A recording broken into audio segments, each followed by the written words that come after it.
Hi, so this video is going to be a little bit different. Today is moving day. So I haven't told anyone yet on social media, but my boyfriend and I have decided to move in together. When we decided to do that, I freaked out because I never thought that I would ever be in a position to be able to do this. Oh, my cat's here. Wait. So this is the first time that I'm moving since I've been here in Mexico where I'm deciding to move, that I want to move. The other times it was out of necessity or I was kicked out. Yes, I was kicked out many times. So the first place that I stayed in was obviously in the house with the priests. I guess that kind of counts as leaving because I wanted to, but it was kind of out of necessity. I lived there for about a year and a half, and then I ran away from that, well, from everything, from my priesthood, religion, everything like that, and I stayed in an office of a friend's friend, his father's office, that was being renovated. It was very temporary. I was on the floor with an air mattress eventually. It was pretty miserable. And then I found another place, which was a house, and there were two other roommates. It seemed pretty good, and the people there kicked me out eventually because one of the guy's sisters was going to move and she wanted my room. I had about a week to find a new place. I found a new place near downtown Guadalajara, and it was a house with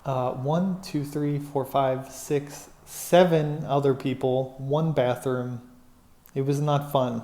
And besides the fact that a lot of the people there were very hippie-like and they smoked marijuana, they had parties all the time during the week, and I was trying to work. I couldn't sleep. They would party till like 2 or 3 in the morning. So a friend, he invited me to stay with him. He had an extra room, and then he kicked me out after a few months. I think that he wanted something a little bit more serious with me. I don't know. So I moved into a new place all by myself, no roommates. It was a very, very small apartment with a little kitchenette and everything. I was there for a year. I had a contract. It was stable. No one could kick me out. The rent just got too high for me, and this was the beginning of the pandemic. So then I went for a few months to live with my boyfriend while I was looking for, actually no, it was a month, looking for a new place, which is the one that I'm currently in now. I've been here for a little over a year, and now it's time to make the next step in my relationship with Aaron. So this was my bedroom. Aslan is freaking out because there's no bed.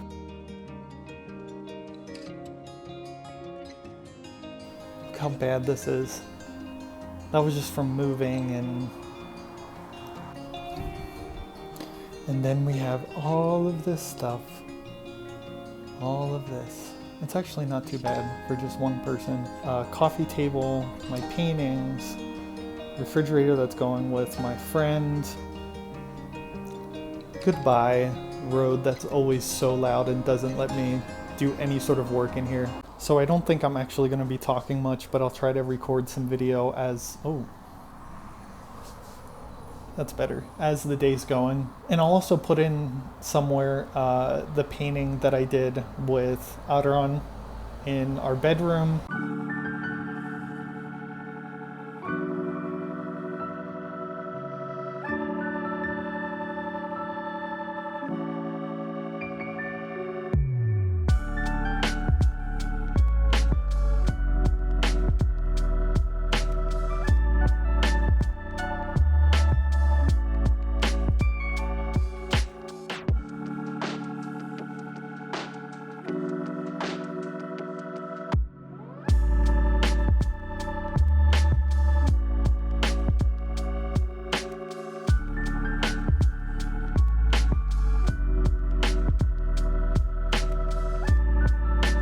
And we're gonna paint the other bedroom, which we're gonna turn into a studio. Aslan. Hi. Are you nervous? Oh. So I'll check in with you later.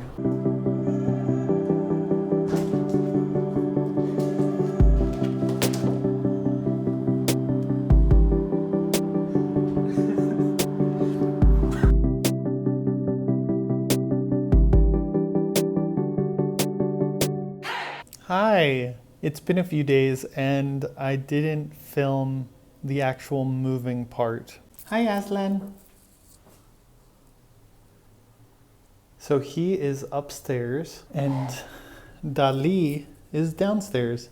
And we have this barrier because Dali will not go up any sort of, if there's anything on the stairs, he'll freak out. So excuse the socks on the bed. I was doing a ton of laundry, but it's raining and that's a whole other problem. But that's my bed. Oh, and the frame is not my frame. We couldn't get the frame through the passageway to go to the stairs. There were 3 of us working on it and we could not do it.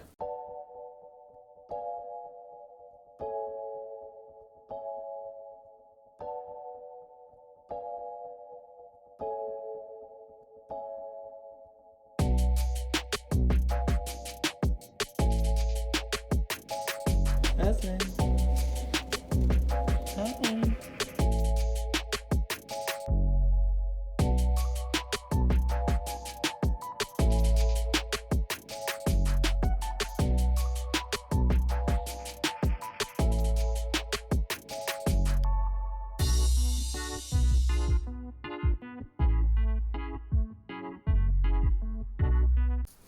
So anyway, that's my closet with the few clothes that I have. That's a bunch of stuff I have to sort out. That's Aaron's closet. That's Aslan's little house and his food. So he's actually, Dali and Aslan are getting along really well. I was very surprised. What are you doing in the shower?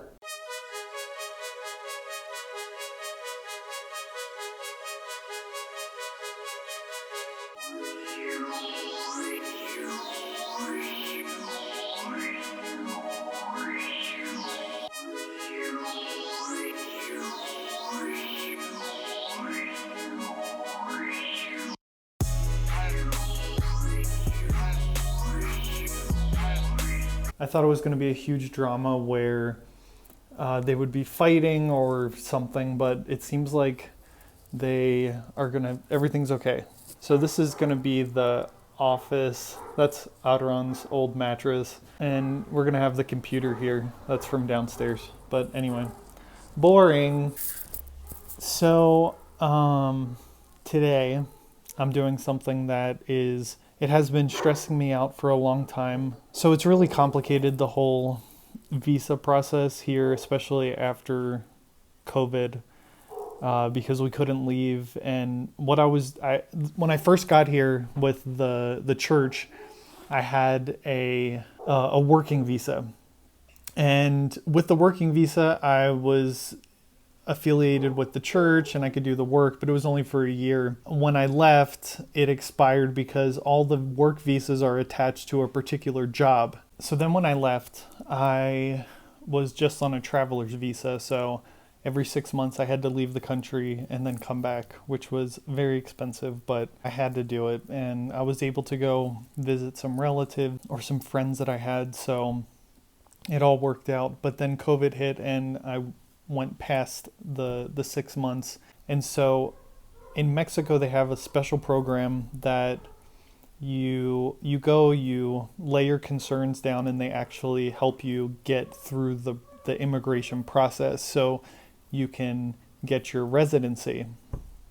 I don't think it's permanent, but I think it's at least temporary, which is a big step because once I have residency, then I can get a job. Tonight I'm going to stay with my friend, and then early in the morning, because he lives closer to the downtown, that's where the immigration office is. So I'm gonna go there. I already printed out a copy of my passport and the work visa that I had before as a priest, so it has the collar and everything, and it's really bizarre, and I'm sure they're gonna ask a million questions. This is something that's made me anxious for the past 4 years. When you're in that type of situation, it's hard to feel stable. It's hard to really put your roots down and build something because there's always that fear. You're on shaky ground that in 1 second they can just kick you out and then you'll be sent back and then starting from zero again. So hopefully we'll get this worked out.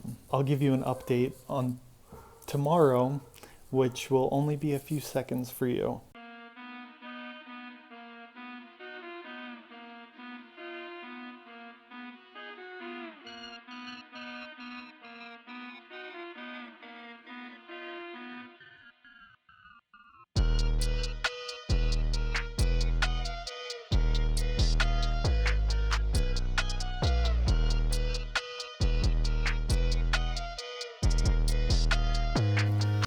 Hi. So I made it back home. I was on a 45-minute bus because there was a lot of traffic during the middle of the day, and I was sweating from every single pore from my body. Today was a roller coaster. I woke up early and we went to the immigration office. This lady came up to us and said, "Why are you here?" We told her, and she said, "There is a special program." And she said, "I just need to bring 2 documents, my passport and the document that they give you when you enter the country." And she said, "Yeah, just as long as it's 2019 or before, then there shouldn't be any problem, as long as you weren't, there were no problems when you entered or left, no crime, anything like that. There's a process, and it's really easy. But it does cost some money." Well, I don't want to go into the specifics, but it's going to cost some money, and I'm trying to figure that out. I didn't have copies of those documents with me when I went. I had my passport copied and another document copied, but so we weren't able to start the process. I got back to my friend's house, and I looked at the other document that I needed for the process, the one that you get when you enter the country, and it's not 2019 like I thought. Because after I heard that information from the lady, I was so excited.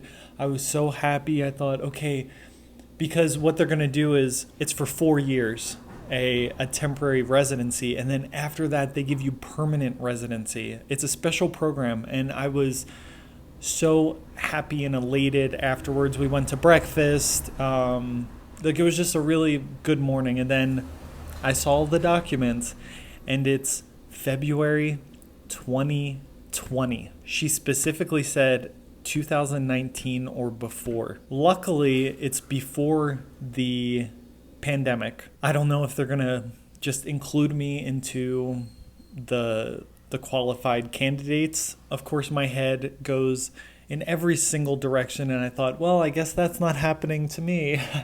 Nothing can be as easy as that. And maybe I'll have to get a lawyer, which is going to cost probably double of what this program costs, but one step at a time. So eventually I have to go back and give them the copies of the documents, and yeah. So anyway, I hope that this video wasn't that boring. If you like these type of vlog videos where I go around and I do things, even though this time I didn't do it because I forgot, I'll try to remember to film. And maybe when I go back to give the documents, I can film a little bit. But I have to be sneaky because people are stealing phones, especially downtown. My phone was stolen once.